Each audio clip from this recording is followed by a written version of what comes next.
When a government signs a treaty, it takes on several obligations. One is to prevent violations of rights, also to respect the rights itself, and of course to work to fulfill these rights. And in the case of the Convention on the Rights of the Child, the obligation is to fulfill all of these rights for all children. So that's a very broad and important framework. It's also complemented by two optional protocols, which have also both been ratified by the Israeli government. One is a protocol on the sale of children, child prostitution and pornography, and the second is a protocol on the involvement of children in armed conflict.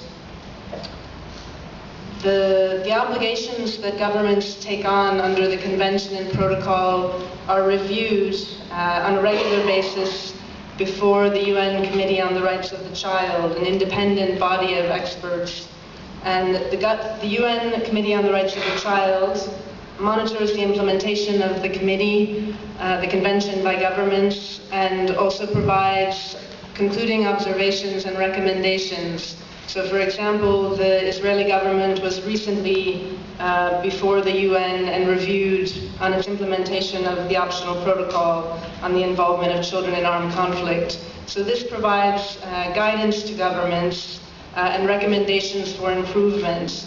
And the committee and its recommendations were really the starting point for the work that led to the process for the UN study on violence against children.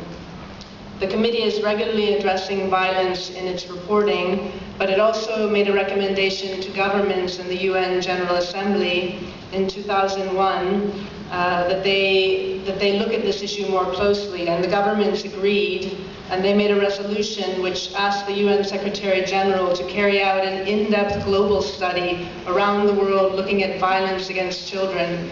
So this, unfortunately, is an issue that's relevant in every country, and